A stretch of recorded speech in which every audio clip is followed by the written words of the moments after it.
Messieurs, dames, bonjour, bienvenue sur YouTube. Aujourd'hui, on change de format. On revient sur le premier tour de la Coupe d'Afrique des Nations qui s'est terminée hier. J'ai un invité spécial, un invité très spécial à moi. C'est mon ami, mon frère, Manu Diop, qui est, comme moi, connaisseur, amateur de foot, supporter de l'équipe nationale du Sénégal. Alors, Manu Diop, bienvenue chez YouTube. Bonjour mon cher ami et très heureux de pouvoir échanger avec toi autour de ce qui nous passionne tous les deux depuis pas mal d'années, le N'est-ce pas? football. Merci, ça me fait plaisir de te parler dans ce cadre-là. Alors, sans plus tarder, on va faire une petite rétrospective sur le premier tour. Qu'est-ce que tu as à me dire de croustillant sur le premier tour que l'équipe nationale du Sénégal a connu et de façon générale de la CAN? Alors, moi j'ai trouvé cette CAN très spectaculaire, Mhm, en tout cas beaucoup plus animée que les autres éditions. mhm, Euh, et à l'issue du premier tour, je pense que on a eu de bonnes surprises, on a eu de très mauvaises surprises. On a eu quelques inquiétudes autour de certaines équipes et je pense que ça serait intéressant qu'on débatte sur tout ça. Moi, ce que j'ai retenu, c'est que, bon, je parlerai du Sénégal en dernier, mhm, mais les bonnes surprises, c'est surtout la CAN du Cap-Vert, la CAN de la Guinée équatoriale. mhm, Voilà, deux équipes qui nous ont surpris et charmés. Le Cap-Vert par son niveau technique, la Guinée équatoriale par son sens de l'organisation tactique et sa puissance physique. mhm. Donc, ce sont mes deux gros coups de cœur de cette CAN. Euh, il y a quelques autres surprises, mais bon, on va dire que ce sont juste les surprises du premier tour, comme la Namibie, la qualification de la Mauritanie. Voilà, ça, ce sont des choses auxquelles on ne s'attendait pas forcément. Mhm. Et c'est ça qui fait le charme des compétitions, c'est qu'il y a toujours un petit poussé qui émerge et qui nous fait plaisir, comme ce fut le cas avec Madagascar lors de l'édition précédente. Les mauvaises surprises, la Côte d'Ivoire, que je n'attendais pas forcément en finale de cette année, mais qu'on soit là à se demander s'ils vont être qualifiés ou pas, ça, Mhm. quand même, ça a été une grosse surprise. Euh, le Cameroun et l'Égypte qui ont dû attendre la dernière journée pour se qualifier, pour moi, ça a été quand même aussi une surprise. Donc voilà. Sinon, bon, le Maroc et le Sénégal, ben, ils sont là où on les attendait, parce que ce sont les deux princes, les deux favoris de cette compétition, et je pense qu'ils ont tenu le rang. Absolument. Alors, moi, je suis d'accord avec toi sur tout ce qui est dans la liste du premier tour. L'équipe, moi, j'ai été particulièrement marqué par l'équipe du Cap-Vert, hein, par Bébé et ses coups francs à la Juninho. Je ne le connaissais pas trop, ce gars-là. Et donc, Mm. c'est des équipes qui peuvent facilement créer la surprise cette année, hein. Donc, il faut être sur ses gardes. Tu as parlé de la Guinée équatoriale, des gens très physiques, des gens qui, je pense, si je m'abuse, on les a rencontrés à la dernière CAN. On les a défaits. On a dû être d'ailleurs très présents physiquement pour pouvoir nous débarrasser d'eux. Donc, ce sont les Exact. équipes qui peuvent causer la surprise à n'importe quel moment. Alors, au niveau des déçus, je suis d'accord avec toi, hein. Donc, je vais parler de la Mauritanie d'abord, avant de parler des déçus. J'ai vécu là, en live, comme beaucoup de monde, leur victoire. Je ne savais pas qu'ils savaient jouer au ballon, pour être honnête. Et en regardant les noms de famille des joueurs, on a des gens qui sont pas trop loin de chez nous, donc on va dire ça comme ça. Et, Alors, j'ai même entendu mhm, que la majorité des joueurs mauritaniens, en mhm. vérité, habitent Saint-Louis. Ah ben voilà. Après, à confirmer, mais c'est quelque chose que j'ai entendu. C'est quelque chose que j'ai pas de mal à croire au vu et au su des noms de famille sur les deux salles de maillot. Donc, un pays frère qu'on supportera aussi. Les déceptions, la Côte d'Ivoire, même si qualifiée, est quand même, n'était pas attendue comme le dernier meilleur troisième, donc extrême repêchage. Mais ceci dit, ils vont jouer les huitièmes de finale, donc il faudra faire avec eux, et dont nous d'ailleurs, parce que c'est notre prochain adversaire. Alors l'Algérie, qui accumule les échecs depuis les éliminatoires de la Coupe du Monde, Belmadi ne dort sûrement plus, et là maintenant qu'il est parti, ben, on verra ce que ça va donner. Et ce que je voulais dire, c'est surtout, je remarque que le niveau de jeu du football africain a été haussé de plusieurs crans. Et l'avantage que ça va avoir pour nous, c'est que avant qu'on allait à la Coupe du Monde, on avait 5 représentants là, peut-être même un peu plus. Mais du temps, on en avait même 2, donc pour vous dire qu'on suit le foot depuis un certain temps. Et c'est monté jusqu'à 5 maintenant. Dans les 5, il y en avait peut-être un ou deux qui avaient une chance de passer au deuxième tour et on espérait qu'ils aillent peut-être un peu plus loin. Et là, maintenant, du coup, on peut se retrouver avec la majorité, si ce n'est la totalité, des représentants du continent africain qui se retrouveraient à pouvoir faire une très bonne Coupe du Monde. Et ça, c'est excellent. Donc, ça va témoigner du niveau de jeu qui est sur le continent. Et donc, j'aimerais t'entendre sur ce que tu penses de notre chère équipe, hein, nos Gaindés. 3 matchs, 3 victoires, 8 buts marqués, un seul but encaissé, ça n'a jamais été vu de l'histoire des Gaindés. Donc, fais-moi un retour sur notre épopée du premier tour. Ah, alors, je vais d'abord commencer par l'Algérie parce que je ne les ai cités ni parmi les déçus, ni parmi les bonnes surprises. Mhm, Pourquoi? Parce que, en vérité, aucune équipe maghrébine, si on enlève l'Égypte, mhm. n'a su faire une bonne CAN en Afrique subsaharienne. Ah, bien vu. C'est un, c'est une, c'est un constat. Mhm, mhm, L'Algérie, les 2 fois où elles ont été loin, mhm, l'une, c'était lors de la CAN organisée chez elles en 90 et mhm, l'autre, c'était en Égypte en 2019. mhm, Euh, et encore en 2019, ils ont fait une CAN moyenne. mhm. Je pense que c'est des concours de circonstances, mais bon, bref, je ne rentrerai pas dans les détails. Mais pour moi, ce n'est absolument pas une surprise que l'Algérie n'ait pas brillé, même si on les attendait parmi les potentiels vainqueurs. OK. Alors, pour en revenir à ta question sur le Sénégal, de ce que j'ai vu du premier tour et de ce que j'ai vu depuis que je suis cette équipe-là, c'est la Mhm, première fois que nous entrons dans une compétition où notre jeu était cohérent. OK. Je pense que je partage ça avec tous les Sénégalais. À aucun moment, on ne regardait les matchs en ayant la peur au ventre. On savait que ça allait passer d'un moment à l'autre et que c'était juste une question de temps, mais que la cohérence que l'équipe avait faisait qu'à aucun moment on a eu peur. Moi, les seules 10 minutes où j'ai eu réellement peur, et ce n'était pas une grosse peur, c'est les 10 dernières minutes du match contre le Contre le Cameroun, Cameroun. Wow. où on a senti un flottement que moi j'impute à la chaleur et à la fatigue. Je pense OK. qu'on aurait fait, si on avait fait les changements un peu plus tôt et qu'on avait gardé cette maîtrise qu'on avait du milieu de terrain, je pense que le Cameroun ne nous aurait pas inquiétés. Mais bon, ça, c'est un autre débat. Mais voilà, Sénégal, 3 matchs très cohérents, Mhm, très solides. euh, bon, s'il faut chercher la petite bête, il faut qu'on aille chercher un peu les failles. Mais moi, même de failles, je n'en trouve pas beaucoup, puisque l'inquiétude que nous avions autour du gardien de but, mhm, Edouard Mendy, il nous a rassurés. Il est à un niveau qu'on lui connaissait. mhm, La défense, Crépin Diatta, très bonne surprise. mhm.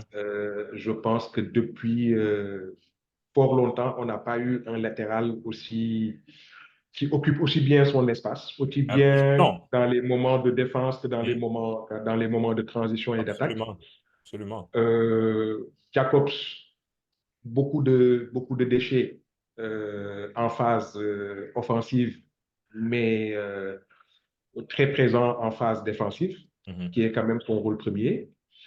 On a eu un petit chamboulement au niveau de notre axe puisqu'on a fait Koulibaly Niakhaté, ensuite Koulibaly Abdou Diallo, ensuite Koulibaly Abdoulaye Seck. Donc on a eu trois charnières centrales en trois matchs.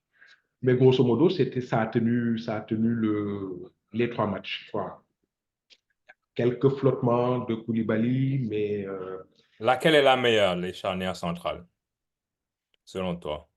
alors, moi j'ai bien aimé la charnière Koulibaly Abdoulaye Seck. Oui, OK. Mieux que celle Euh, avec Niakhaté. et pardon, Mieux que celle de Koulibaly et Niakhaté. mieux que celle de Koulibaly Niakhaté. Pourquoi? Parce que je pense qu'il y avait une meilleure opposition contre la Guinée qu'on l'a eu contre la Gambie. OK. Je pense que contre la Gambie, à aucun moment on a été véritablement inquiété. OK. Et donc, il n'y avait pas assez de matière à juger cette charnière centrale-là. OK. Euh, Koulibaly, Abdoulaye Seck également, bon, je te rappelle que le premier tir cadré de la Guinée est intervenu, je pense, aux alentours de la 60e minute, Mhm, si ma mhm, mémoire est bonne. mhm. Donc, ça veut dire que ça a été solide également. Mais pourquoi? Parce que aussi, on a un milieu de terrain qui travaille bien, qui sait récupérer les ballons et qui Mhm, sait les rendre propres pour les donner aux attaquants. mhm. Ce qui sécurise un peu notre défense. Et donc, tu Euh, reconduirais la même charnière centrale contre la Côte d'Ivoire, à savoir alors, pour avec Seck moi, et Kalidou. si Aliou Cissé a choisi d'entrée de jeu de titulariser Niakhaté, c'est parce que Mhm, certainement Niakhaté a plus de qualité que Abdoulaye Seck, mhm, même si l'opposition n'était pas la même contre la Gambie. mhm. Donc, pour moi, la charnière titulaire en équipe nationale, c'est la charnière Koulibaly-Niakhaté. Si Niakhaté a retrouvé 100% de ses moyens. Mais OK. gardons en tête que Sec peut être une alternative fiable. OK. OK. C'est bien d'avoir du backup dans ce domaine-là et de voir que peu importe qui joue avec Koulibaly, ben, en espérant que Koulibaly, lui, il va continuer à tenir la dragée haute. Peu Mm. importe qui on amène comme élément de rechange entre Seck et Niakhaté, ben, que c'est un peu du pareil au même. Ça, c'est une excellente chose. D'accord avec toi sur Crépin Diatta, je lui ai jeté beaucoup de sel hein, pendant la Coupe du Monde, mais force est de constater que, comme je l'ai dit plus tôt, au retour de Sabaly, la question va se poser à savoir qui est le meilleur à ce poste-là de latéral droit, parce que Sabaly, bien vrai qu'il monte, mais le Crépin au niveau de l'attaque, de la qualité des centres qu'il met, il a même mis un centre sur un début, là. Mm. Il faut lui reconnaître sa valeur dans cette carte. Donc, là qu'on a parlé du gardien de la défense, j'aimerais t'entendre sur le milieu et sur l'attaque. Je pense qu'il y a une certaine unanimité entre qui va être au milieu, mais est-ce que le Sénégal continue à jouer en 4-3-3 comme il l'a fait en ce moment et qu'on garde au milieu donc nos bijoux, Pape Matar Sarr, Pape Gueye et Lamine Camara, ou est-ce que le Sénégal aurait intérêt à aller plus dans un 4-4-2 et voilà, dis-moi ce que tu en penses sur le reste de la composition. Alors, juste pour terminer sur la défense, parce que tu as Mhm. dit tout de suite que la question se posera entre Crépin et Et Sabali. Sabali à son retour, mais je te signale que Sabali a été plus utilisé en latéral gauche en équipe nationale qu'en latéral droit, qui est Mhm. son vrai poste. Mhm. Il nous a toujours dépanné parce qu'on n'avait pas de latéral gauche de métier, donc il nous a toujours dépanné sur ce côté-là. Mhm. Et Sabali peut être un remplaçant de Jacobs si Ok, Jacobs donc tu mettrais aujourd'hui. Sabali à la place de Jacobs avec ses performances actuelles. Il a plus joué en équipe nationale en latéral gauche qu'en latéral droit. Ok, super. Pour répondre à ta question maintenant par rapport au milieu et au système, moi je pense que le 4-4-2, euh, en tout cas sous l'ère Aliou Cissé, ne nous a jamais réussi. Ok. Euh, il a testé quelques fois. Mhm. Ça a été, je pense, les matchs les plus insipides que moi j'ai eu à regarder de l'équipe nationale. Ok. Le 4-3-3 nous va bien. Mhm. C'est avec ce système-là où on a eu les meilleurs résultats, Mhm. avec très souvent des variantes. Euh, 3-5-2 en phase offensive, 5-3-2, 3-4-3. Moi, je suis de ceux qui pensent que le système tel que nommé 4-3-3, 3-5-2, 3-4-3, etc., ça ne veut pas dire grand-chose. Mhm. Un système n'est que le reflet de l'animation que les joueurs ont sur le terrain. OK. Et aujourd'hui, le milieu de terrain que nous avons quand nous jouons en 4-3-3 ou en 3-4-3, Mhm. c'est-à-dire Pape Gueye en pointe basse et Pape Matar Sarr et Lamine Camara un peu plus haut, Mhm. ou le contraire, Pape Matar Sarr un peu plus bas et Pape Gueye et Lamine Camara un peu plus haut. Je pense que c'est un système qui aujourd'hui fonctionne. Mhm. Euh, Après, on a rencontré que des équipes, on va dire, qui ne sont pas hyper physiques. La Mhm. question qui se pose, c'est est-ce que c'est ce même milieu-là prévaudra le jour où on rencontrera une équipe, par exemple, comme la Guinée équatoriale, qui est extrêmement physique. Bon, ça, je pense que ce sont ces questionnements-là qu'on devrait se poser. Et Mhm. surtout, si on rencontre une équipe physique, est-ce que les hommes, parce que Pape Matassar, il est quand même très frêle, Mhm. Lamine Camara aussi, euh, Pape Gay un peu plus rablé, mais Mhm. pas très costaud non plus. Est-ce Mhm. que quand on jouera une équipe qui nous imposera un impact physique, est-ce que c'est le milieu qu'il faudra ou est-ce qu'il faudra faire rentrer un Nampalis ou un Pathé 6 Mhm. pour densifier un peu et répondre au combat physique? Bon, ça, je pense que ce sont des questions qui se poseront en fonction des équipes que nous rencontrerons. Mais si on se projette tout de suite sur les huitièmes de finale contre la Côte d'Ivoire, moi, je Mhm. pense que Aliou Cissé va reconduire son 11 titulaire avec lequel c'est-à-dire Pape Matar Sarr, Pape Gueye et Lamine Camara, qui se sont aujourd'hui imposés comme étant des titulaires indiscutables et qui savent récupérer les ballons, qui savent garder le ballon, qui Mhm. savent rendre le ballon propre pour les attaquants Mhm. et surtout qui savent couvrir du terrain. Absolument. Ils ont le coffre pour couvrir du terrain. Et aujourd'hui, toutes les équipes contre lesquelles on a joué, on n'a jamais été inquiété parce que tu as l'impression que ces trois bonhommes sont partout sur le terrain. Absolument. Absolument. Et Et le rendement de Sadio Mané, d'ailleurs, sur le plan défensif, n'est pas le même lors de cette canne que lors de la canne précédente. Mhm. Et ça ne s'est pas beaucoup vu, Mhm. puisque ils ont su réduire son apport défensif par Mhm. la couverture de terrain qu'ils ont. Et ces trois jeunes hommes-là, comme tu dis, la distance qu'ils parcourent, bon, la jeunesse, ils ont la jeunesse pour eux, mais au-delà de la jeunesse, parce qu'on a toujours eu des milieux physiques, hein. Je parle de Kouyaté, de Ghana, donc ça, c'est pas un problème. Par contre, ils sont beaucoup plus techniques que leurs aînés. Donc, quand ils allient cette technicité-là, ainsi que la jeunesse et la fougue qui vient avec, et surtout, il y a un boule falais là, ils ont peur de rien. Donc, moi, c'est une qualité que je trouve qui appartient à cette génération, qui est à cet âge-là, et qui nous fait beaucoup de bien. On le voit au milieu. Et j'aimerais donc savoir, connaître toi le reste de ton alignement d'ailleurs. Donc, devant, on a parlé de Sadio Mané. Tu as parlé d'équipes comme contre la Guinée équatoriale qui sont plus physiques, on devrait peut-être avoir un classement différent, mais on a une équipe qu'on va jouer lundi prochain, qui est la Côte d'Ivoire, qui est aussi une équipe physique, peut-être pas autant que la Guinée équatoriale, mais qui tu mettrais ou quel classement tu mettrais? Termine-moi les trois devant euh, contre la Côte d'Ivoire lundi. Alors, moi, je mettrais les mêmes. Sadio Mané à gauche, Mhm. Ismaël Sarr à droite Mhm. et Habib Diallo en pointe. Ah oui, ok. Oui. Alors, Habib Diallo, euh, le système que nous avons n'est pas à son avantage. Alors, hier, je discutais avec des amis qui voulaient que absolument il sorte puisqu'il ne marque pas et je leur rappelais que sous l'ère Aliou Cissé, on n'a eu aucun, aucun attaquant de pointe qui se soit signalé comme étant notre buteur providentiel. Parce que le système que nous avons ne favorise pas un attaquant de pointe.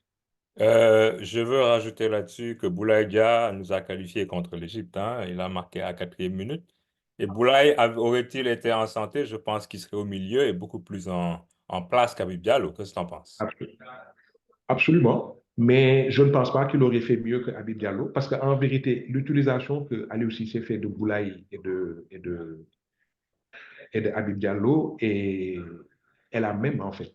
Euh, Ce sont des points de fixation, Mhm.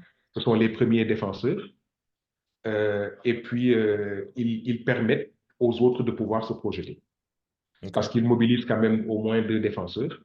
Je ne sais pas si tu as regardé si tu as remarqué sur le but de Eliman Ndiaye.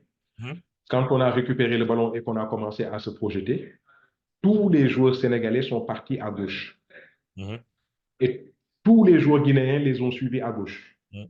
Ce qui a permis à Sadio Mané, à un moment donné, de pouvoir réorienter le jeu et de Mhm. servir Iliman. Iliman Ndiaye. Mhm. Alors ça, c'est un boulot ingrat qui n'est pas récompensé par un but, mais nous n'avons pas un système où Ismaël Sarr va aller déborder, centrer, et puis Habib Diallo est sur place pour mettre la tête ou le pied, etc. Mhm. Nous, on Mhm. a un système où on se projette très vite, euh, généralement en contre-attaque ou à la récupération de la balle. Mhm. Et Habib Diallo a un travail extraordinaire, de même que Boulaye Dia d'ailleurs, parce que Mhm. je te rappelle que Boulaye a été décrié lors de certains matchs sénégalais du Sénégal où voilà, on a dit bon, il nous sert à quoi, il doit sortir, il ne marque Mhm. pas, Mhm. alors qu'il fait le même boulot. Et tu penses Donc pas moi, je qu'étant remets plus physique que Habib Diallo, il fait un meilleur boulot à la Giroud, par exemple, où il peut qui fixer ça? Boulaye, Oui, s'il n'avait pas été blessé, je pense il serait, c'est lui qui serait notre neuf titulaire, et il aurait comme il fait l'a. mieux que Habib Diallo.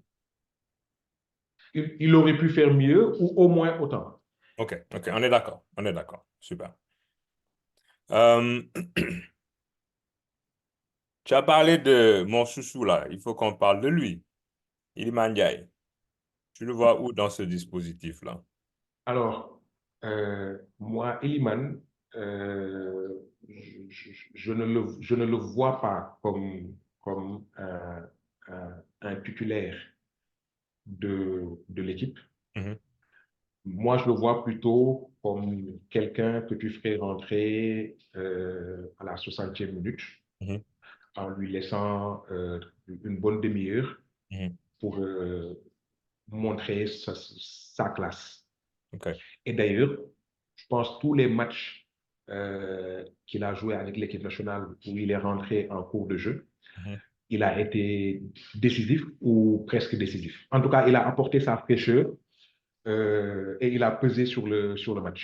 Absolument. Je pense, moi, la seule fois où je l'ai vu démarrer un match, bon, après, c'était un match d'éliminatoire, je pense, où Mhm. je ne l'ai pas vu à son avantage. Ça ne veut Bon. pas dire qu'il n'est pas capable de démarrer un match, hein, Hein? mais je pense que là, c'est la raison qui parle. Je pense Mhm. que Aliou Cissé, tel que je le connais, une fois qu'il a son 11, euh, difficile voilà, de le faire chambouler quelque chose. J'aurais bien aimé le voir. Hein. Moi, je m'attendais à ce qu'il joue titulaire contre la Guinée à la place de Ismaël Sarr pour lui Mhm. donner un peu de temps de jeu et puis lui donner l'occasion de se montrer. Le fait qu'il ne l'ait pas fait partir comme titulaire, moi, c'est lui Aliou Cissé dans le texte. Donc voilà, je ne le vois pas le mettre titulaire à moins d'une blessure d'Ismaël Sarr contre la Côte d'Ivoire. Ça aurait été, moi, j'aurais aimé le voir dans ce rôle de partant-là. Ça aurait été une excellente occasion, le match contre la Guinée, sachant qu'on était déjà qualifié, de pouvoir faire tourner le banc et justement voir qu'est-ce qu'on a en la personne de ces gens-là. Pour revenir à Iliman, bon, moi c'est mon joueur. Hein. Depuis, voilà, je trouve que on a un 10 en sa personne. Ça fait longtemps que l'équipe nationale du Sénégal a besoin d'un 10. On en a enfin un. Euh, il a joué un match en tant que partant, si je ne m'abuse, à la Coupe du Monde. Donc, le troisième match. Mais il a joué excentré côté droit. Il n'était pas du tout à son avantage parce que ce n'est pas son poste.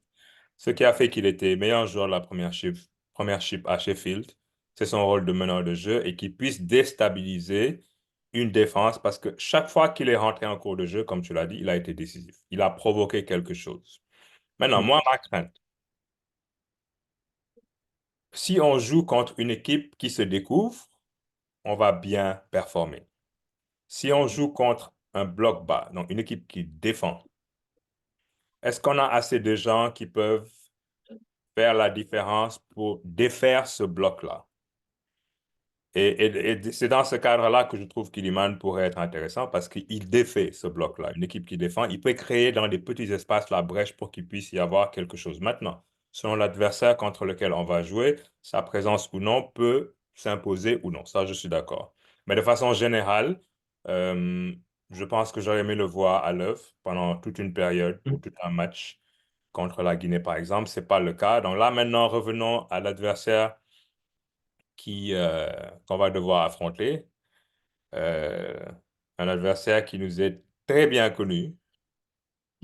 Toi et moi, on a eu à vivre des matchs de l'équipe nationale et des matchs douloureux de l'équipe nationale. Et je veux les rappeler aujourd'hui parce que c'est peut-être pas tout le monde qui le sait, mais nous, amateurs de foot depuis très longtemps, ayant été à la cathédrale, on se rappelle toujours de ce Sénégal-Côte d'Ivoire-là à Caire 86, où sur le papier, on était supérieur à eux. On avait 2 victoires à l'époque, mais la victoire n'était pas de 3 points, elle était de 2 points. Mais on avait 2 victoires avant de faire le match contre eux.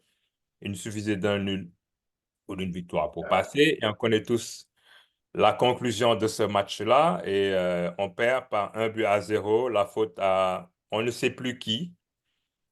Quand j'avance encore, Sénégal 92, ces mêmes Ivoiriens sont venus nous hanter chez nous et ont gagné la CAN chez nous.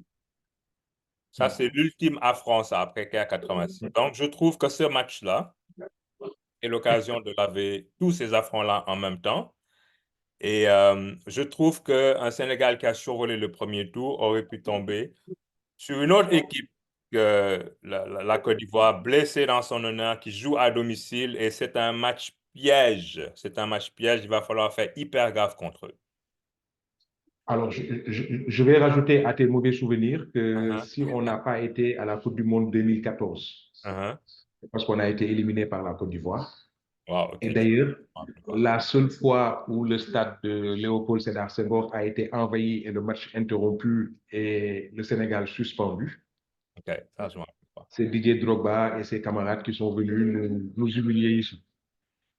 Donc, Alors, si on passe ça. moi, je ne me rappelle pas d'un bon souvenir Mhm. euh, quand on a joué la Côte d'Ivoire. OK, comment on change la Bon, donne lundi? alors, hier, j'ai entendu, hier soir et ce matin, beaucoup de gens qui disaient, oui, bon, il faut faire attention à la bête blessée, elle peut faire mal, la Côte d'Ivoire ne nous réussit pas. Euh, j'ai entendu plein de choses. Mhm. Euh, mais honnêtement, moi, j'ai regardé les 3 matchs de la Côte d'Ivoire. Mhm. Si on n'est pas capable de battre cette équipe-là, Mhm. on n'a rien à faire à la carrière. OK, à ce point-là. Ben, À on le ce point-là. sait. On le sait, mais c'est pas juste l'aspect technique qui rentre en ligne de compte. Sur la feuille de match, il n'y a pas match. On est d'accord. On les a vus jouer, il n'y a pas match. Mais ces gens-là, ils ont changé d'entraîneur. OK, ils ont Emerse Faé maintenant. Donc, il y a un déclic qui peut venir avec ça. Ils sont à domicile. Ils ont été insultés. À la blague, on dit que la Côte d'Ivoire, elle joue ces matchs éliminatoires depuis lundi. Chaque jour, ils jouent parce qu'ils dépendent de, après avoir joué, ils dépendent de la personne qui est en train de jouer ce jour-là. Donc, ces gens-là, on les a décriés chez eux, on les a insultés. L'entraîneur est parti, ils amènent du sang neuf. Il y a aussi un sursaut. Donc, ça, c'est de un, quelque chose. Et je pense que pour qu'ils puissent nous inquiéter, il faudrait qu'il y ait ça et que ce soit cumulé maintenant à une certaine peur de notre côté. C'est-à-dire, Aliou Cissé ne m'a pas montré ça pendant cette CAN, mais Aliou Cissé a tendance, dans les matchs couperés, comme contre la Colombie à la Coupe du Monde en 2018, à être un peu tétanisé, quoi. Et une autre chose qui, je garde en esprit, on n'a jamais été mené pendant cette Coupe d'Afrique-là. On a gagné nos matchs par des scores fleuves et on marquait toujours les premiers. Qu'est-ce qui va advenir si jamais on est mené, que ce soit contre la Côte d'Ivoire ou si jamais on les passe par la suite de la compétition? Moi, j'ai hâte de voir la réaction du Sénégal avec tout le potentiel offensif qu'on a. Quelle va être la réaction des garçons si jamais on est mené au score? Moi, j'ai pas hâte de voir ça, pourvu qu'on soit jamais mené. Mais pour répondre à enfin, pour débattre un peu avec toi sur ce sursaut possible des Ivoiriens et l'éventuelle pression ou peur que ça pouvait amener chez nous. Tout Mhm, à l'heure, là, en début de discussion, toi-même, c'est toi-même qui a apporté cet argument-là en disant, mais ce qui est charmant avec cette équipe-là, c'est que ces gens-là n'ont pas de pression et n'ont peur de personne et n'en ont rien à foutre. mhm, Aujourd'hui, on a une équipe de joueurs qui ne sont pas complexés du tout. mhm, Et c'est pas pour rien que tu prendrais l'équipe de la génération de 2002 ou celle de Caire 86 rencontrant le Brésil. mhm, Je pense pas qu'on les batte 4-2 parce qu'on serait là à les regarder jouer. mhm, Quand on a joué le Brésil, on a été mené, on a su réagir mhm, et gagner le match 4-2 parce mhm, que ces gamins n'ont aucun complexe vis-à-vis d'aucune équipe, vis-à-vis d'aucun joueur. mhm, Et dans l'équipe nationale, il y a quand même deux champions d'Europe, Mendy et Sadio Mané. mhm, Tu as Koulibaly qui a joué à Naples, ou qui connaît Naples, c'est la pression qu'il peut y avoir de mhm. jouer dans cette équipe-là. Tu as des joueurs expérimentés comme Kouyaté, Ghana, etc., qui peuvent accompagner cette génération-là et mettre le holà quand il le faut, les réveiller quand il le faut. Donc, moi, je n'ai aucun problème à rencontrer la Côte d'Ivoire blessée chez elle, en quête de pardon. Euh, De rédemption. j'ai pas peur. Parce que, en fin de compte, ce qui compte, Mhm, c'est le terrain. mhm, Et aujourd'hui, je ne vois pas par quel miracle du Saint-Esprit mhm. la Côte d'Ivoire peut se remettre à jouer un football capable de nous déstabiliser. Quelle équipe te fait peur? Aucune. OK. Aucune ne me fait peur. Ça ne veut pas dire qu'aujourd'hui, on va aller marcher sur toutes les équipes et gagner la Coupe d'Afrique. Mhm, Le Maroc a un jeu cohérent. Ils sont solides, ils sont structurés. Tactiquement, ils sont bons. mhm. Mais moi, je n'ai vu aucune équipe euh, qui nous est supérieure dans cette canne-là. Après, le football, ça reste le football. C'est pour ça que nous l'aimons tous. Mhm. Demain, on peut rencontrer la Guinée équatoriale et se faire battre par la Guinée équatoriale. Ça, c'est des choses qui arrivent en foot. Mhm. Mais au vu de ce qui a été proposé lors du premier tour, moi, je n'ai vu aucune équipe Mhm. avec un jeu aujourd'hui qui a été supérieur à celui qu'on a été capable de proposer. Absolument. Ça, je suis d'accord avec toi. On a survolé. Moi, le seul baromètre que j'ai, Mhm, c'est que ça fait quand même un bon moment que je regarde les matchs de l'équipe nationale. mhm. Et honnêtement, je les regardais avec la peur au ventre.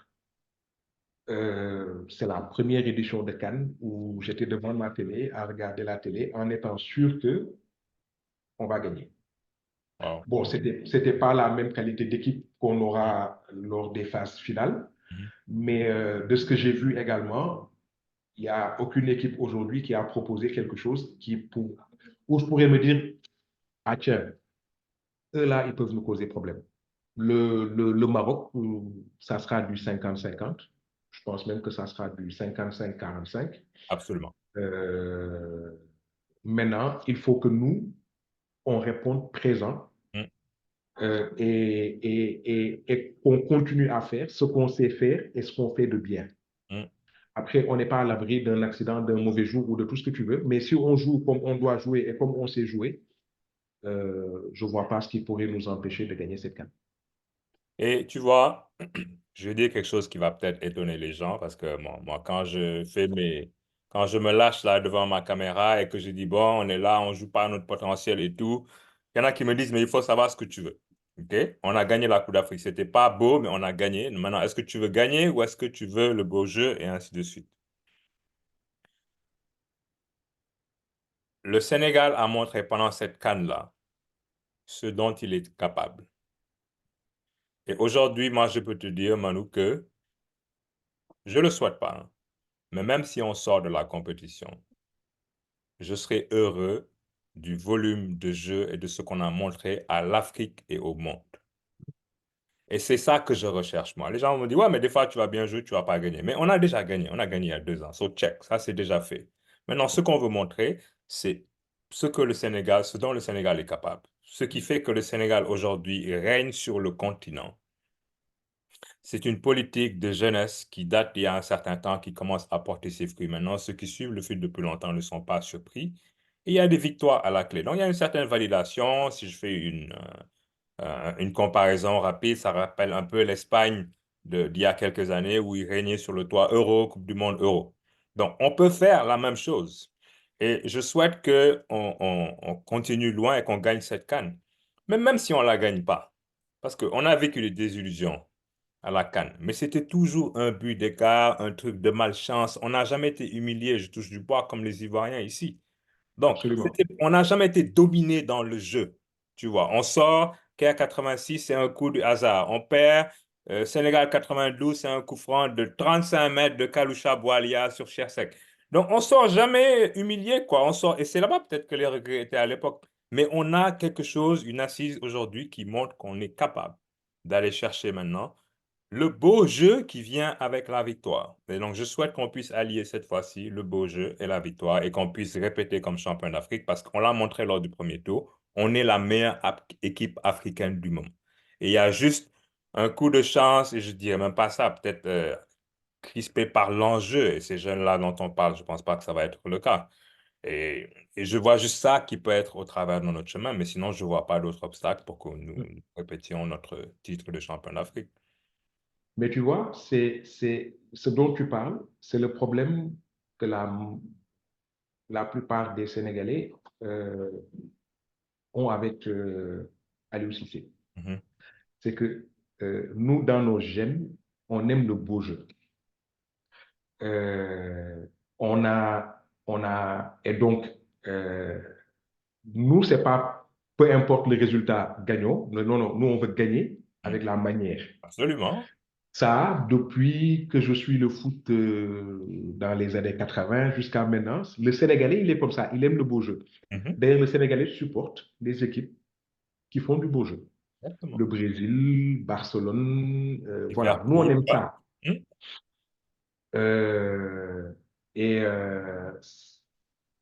bon, enfin, je ne veux pas trop rentrer dans ce débat-là parce que euh, il va falloir qu'on fasse un peu référence à l'histoire. Mhm. Euh, mais en fait, si tu regardes bien, avant Sénégal 92, Omar Pène avait sorti une chanson Supporter, Mhm. où dedans il disait dégg naa Ablaye Diaw muy wax naan football ci réew te club yi lañ koy ràññee su club yi baaxee équipe nationale ba dëgër. Euh, Quand tu regardes aujourd'hui, on a des clubs qui sont incapables d'aller en phase finale de Ligue des Champions en Afrique. Et c'est aujourd'hui qu'on a la meilleure équipe nationale qu'on ait jamais pu avoir. Mhm. Euh, En fait, quand tu regardes bien, pourquoi est-ce que entre 68 et 86, on n'est jamais allé en Coupe d'Afrique, Mhm. encore moins en Coupe du Monde? C'est parce que à l'époque, l'Afrique était divisée en trois. Il y avait le Maghreb, qui avait un sens élevé de la tactique, Mhm. qui n'était pas technique, mais ils étaient bien organisés, ils étaient tactiques et ils étaient assez roublards pour voilà, négocier les matchs, gagner. Tu avais l'Afrique du Centre, plus Ghana, Nigeria, qui avait un jeu hyper physique Mhm. et qui gagnait à cause de leur qualité physique. Mhm. Et entre ces deux-là, il y avait le Sénégal qui était très technique, mais zéro tactique, zéro physique. Mhm. Moussa Diop Kenom, qui est parti à Caire 86, n'aurait jamais pu être un joueur de 2020. Il était haut comme trois pommes, frêle comme une tige, tu vois. Et voilà, nous, c'était ça notre. Nous, on pensait que le football, c'était le beau jeu, la technique. Oui, on a eu de super équipes qui n'ont jamais rien gagné. Quand on a commencé à rendre notre jeu un peu plus physique et à avoir une certaine culture tactique, Mhm. c'est là qu'on a commencé à être de plus en plus présent lors des compétitions africaines et à de temps en temps aller en Coupe du Monde, etc. Et aujourd'hui, le football mondial d'aujourd'hui, ce n'est plus de la technique, c'est de l'efficacité. Parce que Mhm. les gens ne retiennent que le résultat final. Mhm. Les gens ne retiennent que le palmarès. Le Madagascar qui a fait une excellente Coupe d'Afrique en 2022, tout le monde les a oubliés. Ah, ça a été la petite surprise de la CAN. Ils ont bien joué, ils nous ont régalé, point. Mais on ne retiendra de la CAN 2021 que c'est le Sénégal qui l'a gagné. Mhm. Point. On ne retiendra de Sénégal 92 que c'est Côte d'Ivoire qui a gagné. Pourtant, ce n'était pas la Côte d'Ivoire qui avait la meilleure équipe. Non, non, de loin, absolument. Moi, je me rappelle du Nigeria, des Rachidi Yekini qui nous ont Mhm. balayés ici 3-0. J'étais au stade. Mhm. Franchement, on m'aurait dit que le Nigeria ne serait pas champion cette année-là. Je ne l'aurais pas cru. Mhm. Donc voilà, il y avait aussi le Ghana de Abedi Pelé à l'époque Mhm. qui avait un. Voilà, donc aujourd'hui, les gens ne retiennent que le résultat. Et Aliou Cissé l'a compris. Euh, voilà, lui, il met en place son système et son équipe pour gagner, mais pas pour jouer avec la manière. Et tout à l'heure, je te voyais bien venir quand tu me parlais de système 4-3-3, 4-4-2, etc. Tu voulais m'amener dans le terrain de Maître Eliman Ndiaye en meneur de jeu, Mais mais non. absolument, absolument. Dans mon classement, à moi, Jean, je sais qu'Aliou Cissé ne croit pas aux 10 traditionnels, manifestement. Mais toute équipe qui croit à un 10 traditionnel, toute équipe offensive de nature, tu prends la plupart des clubs qui sont en première ligue, ils ont quelqu'un qui joue à peu près ce rôle-là. Si c'est pas un 10, c'est un 9,5, tu peux l'appeler comme tu veux. Mais tu as un meneur de jeu qui peut créer des occasions et qui peut alimenter les gens qui sont devant. Moi, je suis un puriste, hein. Donc, moi, je me rappelle de Maradona. Ce n'était pas un vrai 10 parce qu'il marquait et tout ça, mais un Platini, par exemple. Mhm. Hein, Zidane, jusqu'à un certain point. Donc, des gens comme ça, ramener, ce sont des faiseurs de buts. C'est des gars, ramener, certains avançants doivent leur carrière à avoir eu un bon distributeur de ballon derrière. Aujourd'hui, les rôles sont un peu plus répartis, mieux répartis au milieu. La création offensive n'impute pas à un seul joueur. Et ça, je peux comprendre ça. Ça m'empêchera pas de militer pour mon boy Iliman. Il Pour faut qu'il chouchou. retourne rapidement en première ligue parce que c'est pas un Gattuso. Il faut que je. Les Gattuso, au passage, c'est pas un Gattuso qui va le permettre d'éclore parce que c'est un joueur offensif et son entraîneur n'est pas un entraîneur offensif de base. Il peut Mais, pas lui mais, mais, montrer ce qu'il sait pas faire lui-même. Je suis désolé. mais Étienne, je te signale qu'au milieu de terrain, Mhm. nous avons 3-10. Ça va. Mais 3-10, de Ah, Pape Pape Matar, Matar, Lamine et Papé. Abdé, Lamine Camara. Mhm. Sauf qu'on a 3-10 qui savent défendre. Mais c'est pour là que je te dis, donc les responsabilités de 10 sont réparties un peu mieux. Et l'avantage qu'elles ont et ce qu'on peut reprocher à Eliman, et le premier, je dirais, c'est est-ce qu'il défend? Pas est-ce qu'il défend bien? Bien, Va c'est défendre. ça. Mais est-ce qu'il va défendre au niveau qu'on pourrait s'attendre de lui en équipe nationale, au niveau que Aliou Cissé pourrait s'attendre de lui? Ça, c'est des choses qu'il faut truquer. Et moi, je pense que tout va dépendre de ce dont tu as besoin, hein. Si tu as besoin de quelqu'un qui va créer, déstabiliser un bloc, tu vas pouvoir vivre avec le fait que ce gars-là ne défendra pas à 10 sur une échelle de 10, mais défend à 7 parce que tu as trois autres gars derrière qui peuvent compenser pour ce manque-là. Moi, je pense que c'est plus ça plutôt que de dire, bon, OK, non, tu défends pas, donc tu fais pas partie de l'équipe. Et tu as prouvé ce point-là, d'ailleurs, plutôt avec Sadio Mané. Sadio Mané, aujourd'hui, défend moins bien qu'il ne défendait avant par la force de l'âge et ainsi de suite. Mais il a des gens derrière qui compensent de loin ce manque-là et l'équipe fonctionne. Alors, c'est un peu le problème du Paris Saint-Germain, sans chercher à faire de Mhm, la comparaison.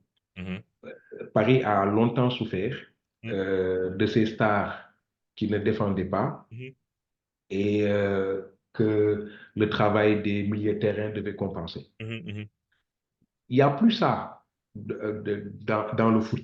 Je te rappelle que Pirlo, on l'a fait descendre d'un cran. mhm, C'était un meneur de jeu qu'on a fait descendre en numéro 6. C'était mhm, le premier relanceur de l'équipe. mhm. Défendait super bien. Oui, je suis d'accord. Tu prends l'exemple aujourd'hui de Modric. Mhm, Tu ne peux pas trouver un meilleur meneur que Modric. Il est descendu d'un cran. Il défend. mhm. Et c'est le premier relanceur. Et aujourd'hui, c'est le football qui est allé vers ça. Exactement. Donc, tu as une Et donc, disparition, en fait, à cause de ça. Par contre, je veux revenir Iman, sur le PSG parce que tu me touches un peu. Le problème du PSG, c'est pas parce qu'ils ont un attaquant qui ne défendait pas. C'est que les ils en trois avaient attaquants, trois.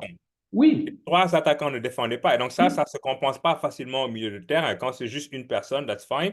Mais quand tu as un Messi, Neymar et je sais même plus qui d'autre là, ben, si les trois ne défendent pas, tu peux amener le meilleur milieu du terrain au monde, il ne pourra pas compenser. Et c'est ça le Je suis problème. entièrement d'accord avec toi. Mm. C'était juste pour te dire que à contrario, Mhm. l'avantage du Sénégal, c'est d'avoir 11 bonhommes qui défendent, y compris Sadio Mane. Absolument. Bon, Je donc suis. aujourd'hui, c'est Mm. cet équilibre-là qui nous a permis, euh, je n'ai pas en tête le bilan de Aliou Cissé en équipe nationale, mais il a très peu perdu. Ah non, non, et une des choses que moi je lui ai reproché par le passé, c'était qu'il jouait d'abord pour ne pas perdre les matchs. Et il ne les Alors, perdait pas. Mais ne pas oui, perdre un match ne te fait pas gagner ce match-là pour autant. Pas. je suis d'accord, mais Coupe d'Afrique, Mhm, tu peux aller regarder toutes les anciennes éditions qu'il y a mhm, eu. mhm. Le vainqueur de la Coupe d'Afrique, ça a toujours été l'équipe qui a encaissé le moins de buts. Pas Voilà, forcément l'équipe qui a marqué le plus de buts. voilà. Donc là maintenant, et on va embrayer après sur Aliou Cissé parce que j'aimerais qu'on en parle aujourd'hui. Il y a une façon de gagner en Afrique. OK? Mhm. Et la façon de gagner en Afrique, parce que tu as des joueurs qui sont plus rugueux, tu as une certaine réalité qu'il faut que tu sois excellent en défense d'abord. Et Aliou Cissé a réussi, parce que qu'on le veuille ou non, c'est le seul entraîneur qui nous a fait gagner une CAN, et je suis encore plus heureux que ce soit un Sénégalais qui l'ait fait, quand on voit les déboires de certains entraîneurs étrangers à la CAN en ce moment. Je suis heureux qu'il ait pu établir ça. Ce que j'aurais aimé, quand parlant de bonifier notre cher ami Aliou Cissé, c'est que quand il va dans un contexte de Coupe du Monde, qui est Mhm. différent de celui de la CAN, Mhm. qui est plus offensif que celui de la CAN, comment il peut s'adapter à ce contexte-là et ne pas jouer comme s'il jouait la CAN?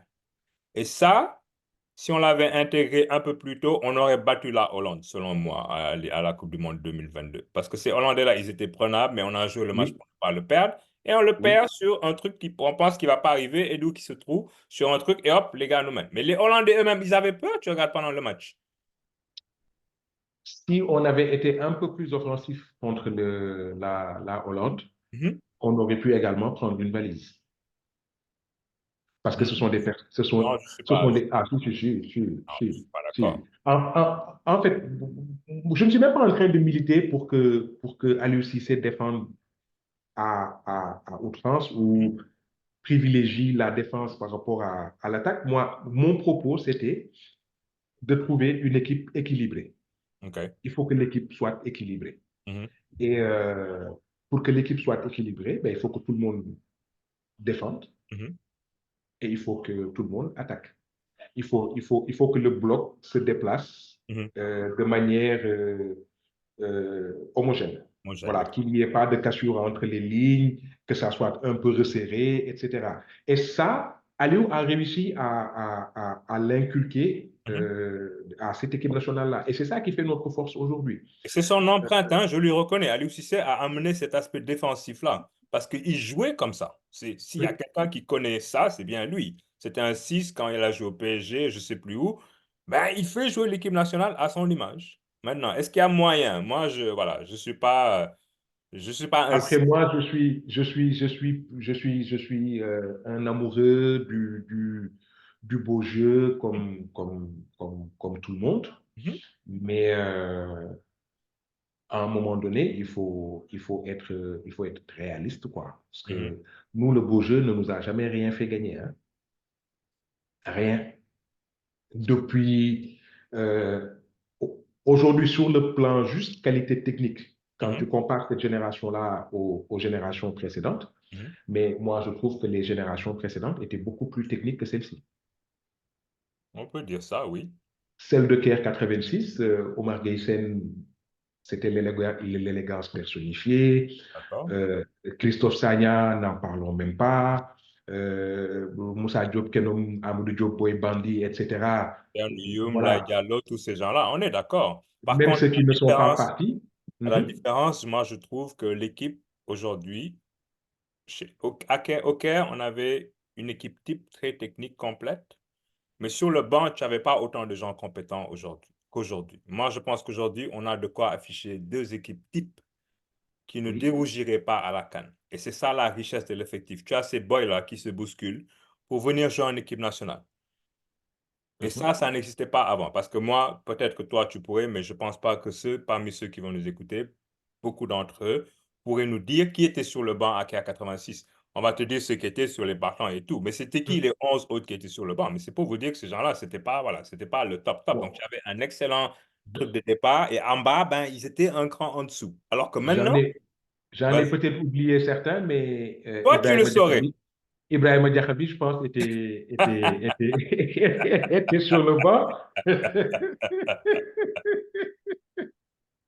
Et là, on va reparler bon, des noms qu'on n'a pas entendus depuis longtemps et tout. Et c'est bien, c'est Ouais, ouais, nostalgique tout c'était ça. juste Non, non, non, pour te... absolument. Et c'est bien.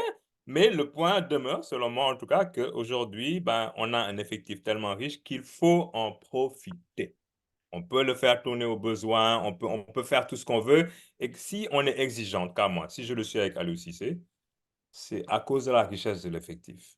Donc, il n'y a aucune autre équipe qui peut se targuer d'avoir un effectif aussi riche que celui du Sénégal, que ce soit comme partant et que ce soit comme en place. Hmm.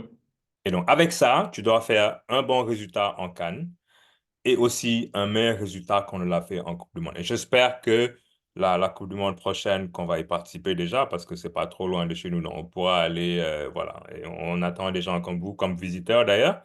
Hmm. Et faire un résultat à la hauteur. Parce que là, Aliou Cissé, il n'est pas éternel. On va embrayer là-dessus. Aliou Cissé et son futur. Qu'est-ce que tu vois? Qu'est-ce que tu aimerais voir? Moi, j'aimerais le voir déjà gagner cette Coupe d'Afrique Mhm. Moi aussi, et qu'on lui érige une statue au stade Diamniadio absolument. et qu'il aille gagner des sous dans les pays du Golfe. Ah oui? Euh, euh, Aussitôt, tu le vois entraîner à la Coupe du Monde 2026, Aliou Cissé, le Sénégal? avec le Sénégal? Non. Non? Pour moi, Aliou Cissé doit partir avec cette génération-là.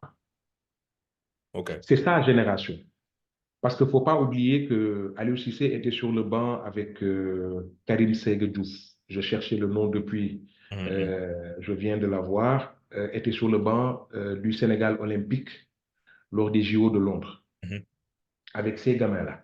mhm, Sadio Mané, Cheikhou Kouyaté, Gana, Pape Ndiaye Souaré, Karamboch, Moussa, il y en avait un qui s'appelait Konaté, je pense que c'était Moussa Konaté, mhm, mhm. ou quelque chose comme ça. Ben, c'est Bref, cadre, en fait. C'est les gars à qui il fait confiance. Tu vois que c'est ces voilà. gens. Donc, ce sont ces mêmes personnes-là avec qui il a cheminé depuis qu'il est arrivé en équipe nationale. Il s'est reposé sur eux. Mhm, De temps en temps, il a greffé d'autres personnes parce que le choix s'imposait de lui-même. Donc, il a étoffé un peu son effectif. mhm, Mais il est venu avec cette génération-là. mhm, Et il a fait ce qu'il a pu avec cette génération-là. Je veux mhm, dire, deux fois, il est parti en Coupe du Monde, régulièrement qualifié en Cannes. mhm, Il a fait un quart, après une finale, après il a gagné. Et aujourd'hui, on n'attend pas moins de lui qui regagne cette édition.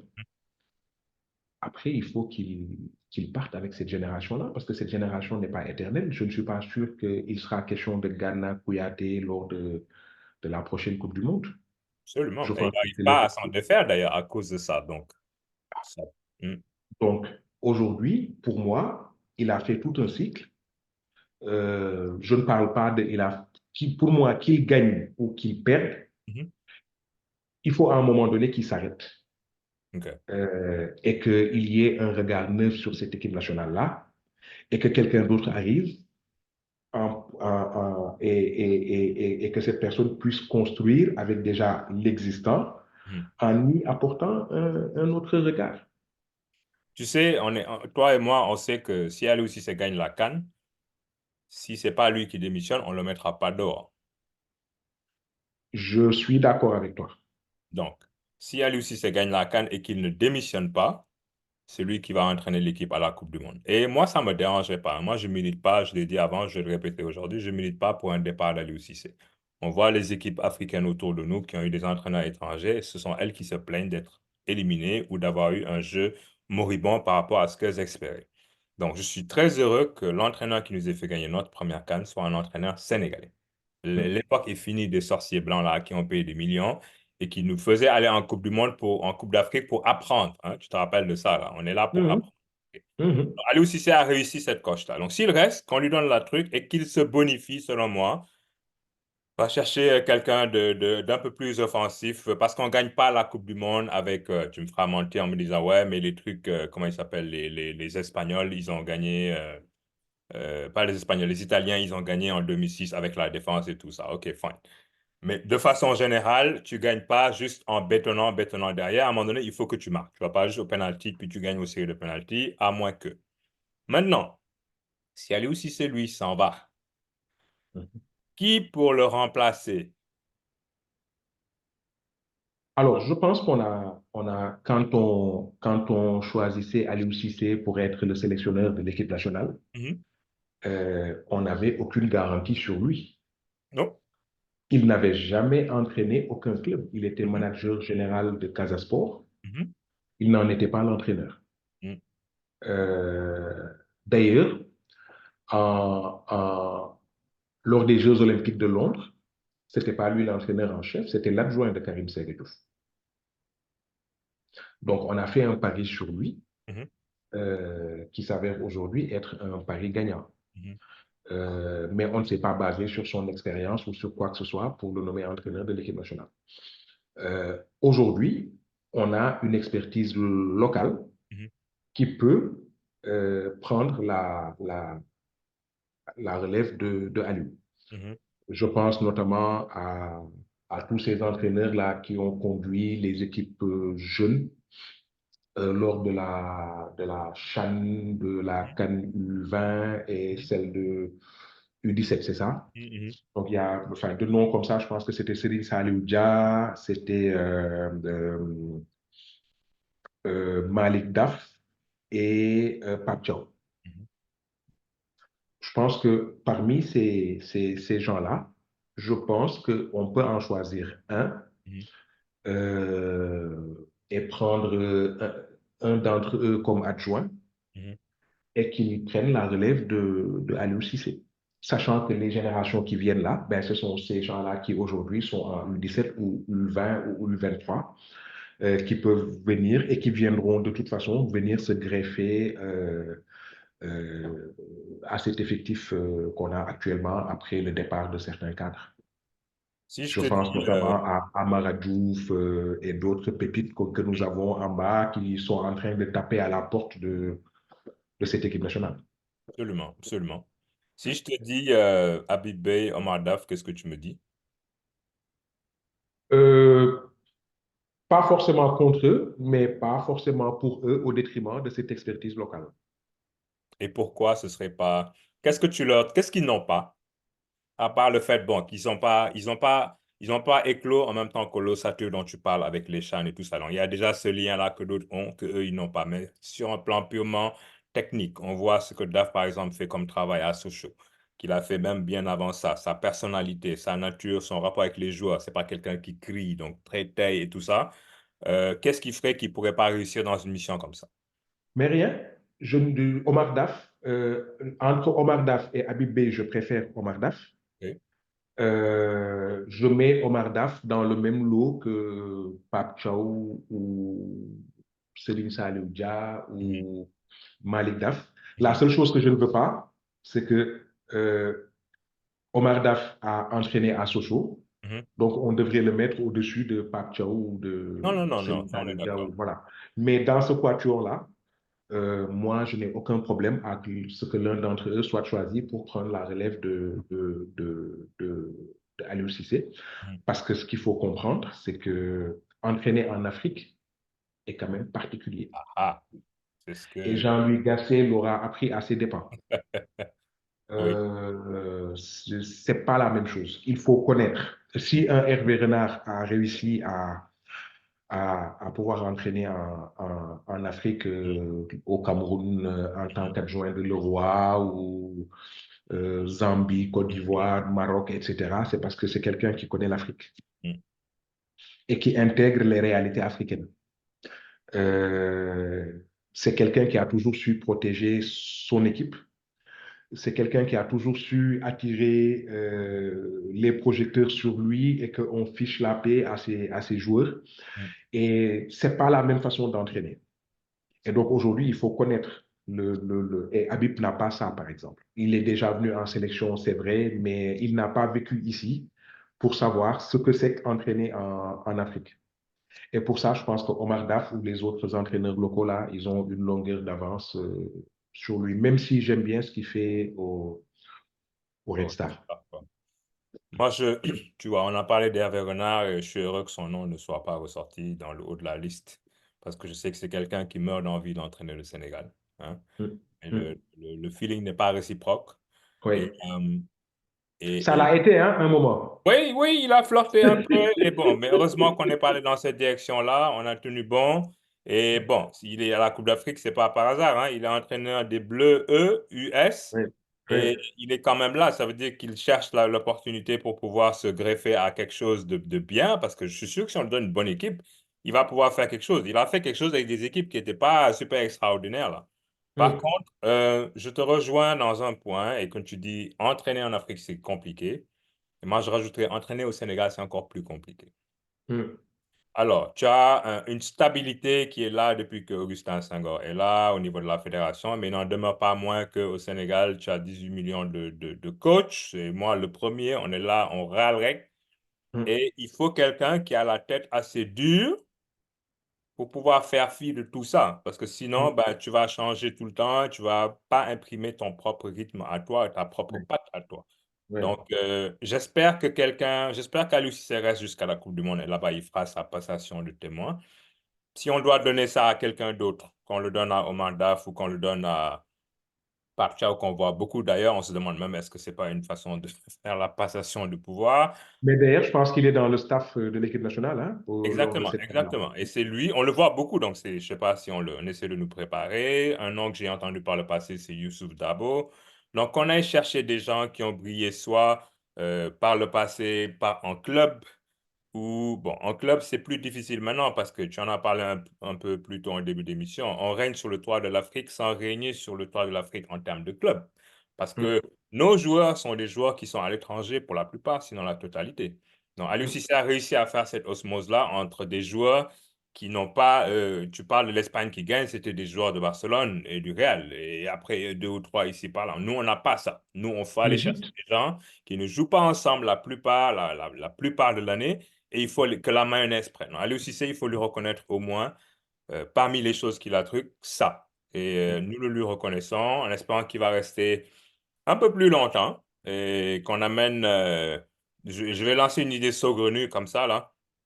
Qui tu verrais dans l'équipe nationale, si tu y vas le besoin, parce que moi, je lâche pas la grappe avec le gourou. On a un gourou défensif et c'est en plus mm. notre coach. Du côté-là, je m'en fais pas. Qui verrais-tu comme la petite patte offensive? Un joueur? Non, un entraîneur. Un entraîneur. On a les joueurs. Un entraîneur qui va mettre. Euh, euh, moi, je ne suis pas, je, je ne fais pas forcément un lien entre le passé du joueur Mhm. et son système. Ah oui, ok. Non, je ne le fais pas. J'ai vu de super bonnes équipes qui jouaient extrêmement bien avec un ancien défenseur comme comme entraîneur. Bon, maintenant qu'on en parle comme ça, les exemples ne me viennent pas tout de suite, Mm. ne me viennent pas tout de suite en tête. J'ai vu des anciens attaquants qui ont été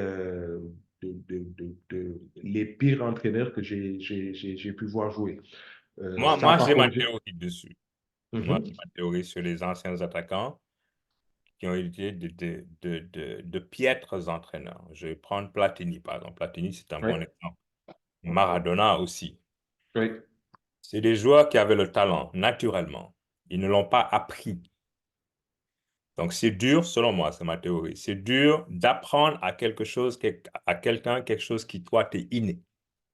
Mhm. Les excellents entraîneurs, c'est des gars à ramener, c'est des bagarreurs, quoi. Ils ont eu à se battre. C'était pas des gars qui étaient super talentueux naturellement. C'est des gars à ramener pour avoir ce qu'ils ont eu. Ils ont dû se battre. Ils ont dû apprendre. Ils ont dû prendre un gars comme Deschamps. Deschamps, c'est un excellent, excellent exemple. Deschamps, Mhm. c'était un milieu de terrain, c'était un, voilà, porteur d'eau, tout ce que tu veux. Et hop, là, maintenant, il a l'équipe de France. Mais tu prends un gars comme Platini, par exemple, ou un gars comme Maradona. Maradona, il peut pas t'expliquer comment il réalise ses affaires. Maintenant, il ne bosse pas à l'entraînement, en tout cas pas beaucoup, parce qu'il a du talent. Mhm. Donc, il a expliqué Oui. à un gars, non, non, c'est des choses qu'il sent, que si je me mets là, la balle va venir. Et donc, Mhm. quand tu sens les choses, c'est difficile de pouvoir l'expliquer à quelqu'un ou de pouvoir le coacher là-dessus. Donc, c'est ça pour moi qui fait que certains excellents joueurs ont été de piètres entraîneurs. Par contre, tu prends les gens mais qui sont des techniciens à la base. Tu prends un gars comme Guardiola, par exemple. Guardiola, toi et moi, on a regardé des matchs au Barça. Quand il jouait au Barça, mais bon, il n'y a rien qui m'étonne dans son succès actuel. Parce que quand il OK. jouait, c'était comme ça. Moi, je pense qu'il faut qu'on fasse la différence entre l'entraîneur et le sélectionneur. OK. Euh, entraîneur, j'appelle entraîneur la personne qui est dans le club et qui voit ses joueurs tous les jours et qui les fait travailler pour un système bien précis, une façon de jouer bien précise, une philosophie bien précise, etc. Mais il a à disposition ses joueurs 11 mois sur 12 et qui peut, en fonction de sa philosophie, penser que tel joueur qui joue à la Juventus ferait mieux le job que celui que j'ai actuellement et qui va voir son président et qui lui dit, moi, je veux ce joueur-là parce que c'est lui qui pourra faire ce dont j'ai besoin sur le terrain. Mhm. Moi, je fais la différence entre cet entraîneur-là, Et en club, en fait. en club, oui, Mhm. et le sélectionneur, qui Qui a n'a à disposition Mhm. ces joueurs que pendant 15 jours avant le début de la compétition, pendant la compétition, et puis basta. Et pour les matchs éliminatoires, généralement 3 4 jours avant le match, et puis après basta. Mhm. Tu ne peux pas véritablement travailler avec ces gens-là dans la durée. Mhm. Et donc, pour moi, un sélectionneur, c'est quelqu'un qui, en fonction de ce qu'il a, Mhm.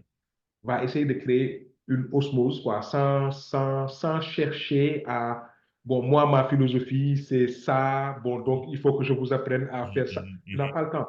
Mhm. Tu n'as pas le temps. Et aujourd'hui, pour moi, le gros mérite de Alul, c'est d'avoir été d'abord un manager. Il n'y a pas très longtemps, hein, je veux dire, des problèmes de primes, on en avait dans Mhm. cette élection-là. Mhm. Des problèmes de telle personne, on l'a aperçu au Ngalam ou je ne sais dans quelle boîte de nuit. On a eu ce genre de choses. Ah.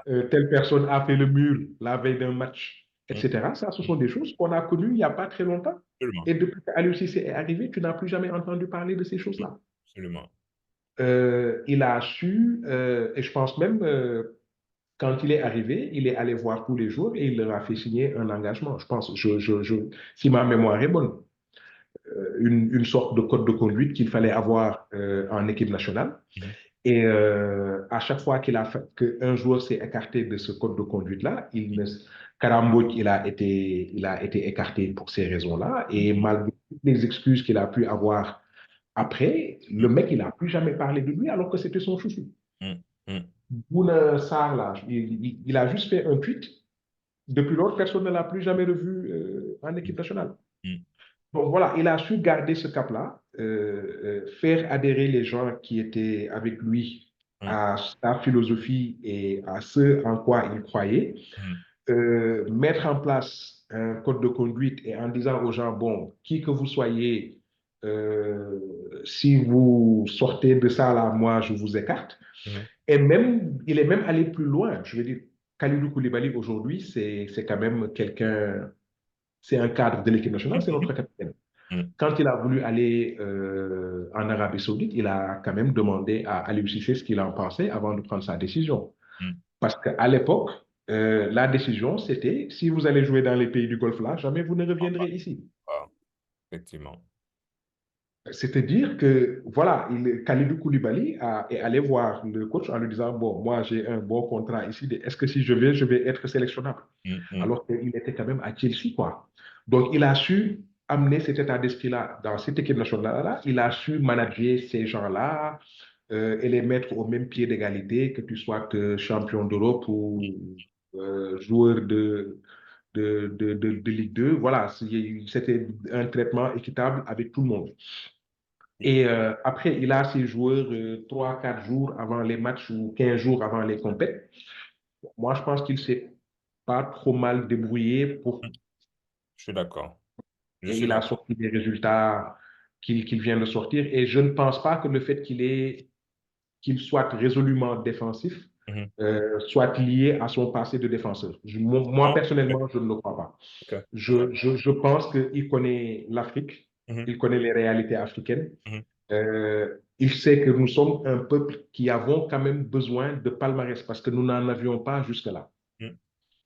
Maintenant, personne ne nous parlera plus de Asmara 68 Et à 86. ou de Caire 86 parce que maintenant, on a Cameroun 2022. 2022, ouais. Non, Donc voilà. il a tenu son équipe nationale, notre équipe nationale, d'une main de maître. Ça, il faut le lui accorder. Il a aussi suggéré dans le contexte sénégalais, qui n'est pas un contexte facile. Et ça, c'est pas tout le monde qui peut faire ça. Tu peux avoir tout l'aspect technique, mais si tu n'as pas ce mental-là pour pouvoir gérer au niveau du Sénégal d'aujourd'hui, tu t'en sors pas. Donc, il a pu faire tout ça et je pense que c'est une opportunité supplémentaire pour lui rendre hommage, hein, pour tout ce qu'il a amené, parce qu'il a posé aussi des bases que son successeur va pouvoir construire dessus. Et on n'a pas eu ça avant parce qu'on n'avait pas de stabilité. On changeait d'entraîneur toutes les cannes, hein. Parce que Absolument. ça n'allait pas, on amenait quelqu'un, hop, ça faisait pas l'affaire, on nous battait 1-0, on enlève tout, on passait notre temps à construire. Et là, on a une continuité, il est là depuis un certain temps. C'est le fait qu'il réussissait en termes de résultats a fait qu'on a pu le garder longtemps. Il s'est acheté en fait du temps, lui, par son succès. Et Absolument. bon, on sera jamais d'accord, toi et moi, et c'est pas le seul sujet sur lequel on n'est pas d'accord. Moi, pour moi, lo jàngul mënoo ko tari, quoi. Donc là, maintenant, pour moi, si tu es défenseur, ben, ça va être plus dur pour toi de faire du Van Basten devant. Mais ça, c'est juste mon avis. Là, on est sur plus d'une heure d'horloge là, mais waxtaan bi neex na et je voulais te remercier pour ton temps aujourd'hui, pour ta bonne humeur et ton sens de l'humour, ta disponibilité et surtout ta connaissance du football que tu as pu partager aujourd'hui avec les auditeurs. Et on va te faire revenir, écoute, bientôt, avoir une autre discussion de ce genre-là et partager notre amour du ballon rond, n'est-ce pas? Et de façon Mais, informelle. mais tu sais que ça a toujours été un plaisir de discuter avec toi et je me suis retenu pour qu'on n'ait pas les discussions qu'on avait il y a 20, 25 ans en arrière où on pouvait être là à s'étriper pendant 1 heure sur une question de détail. Bon, on a toujours fonctionné comme ça et c'est un réel plaisir d'échanger avec toi autour du foot parce que je pense que c'est une passion qu'on a toujours eu en commun, Mhm. qu'on a toujours partagée depuis au Plus moins longtemps. maintenant 40, Ouais, non peut-être pas exactement. 40 ans, mais au moins, Ouais. si, au moins Ouais, 40 ans, parce que ouais, ouais. c'est depuis 84, Exactement. donc ça fait presque 40 ans Ça fait 40 ans qu'on cette année. on partage Ça cette dévoile notre passion âge aussi en passant. Donc voilà, quoi. Et donc, j'ai pas senti le temps passer et Absolument. on se refait un autre débat, mais quand tu veux, ça sera toujours avec plaisir.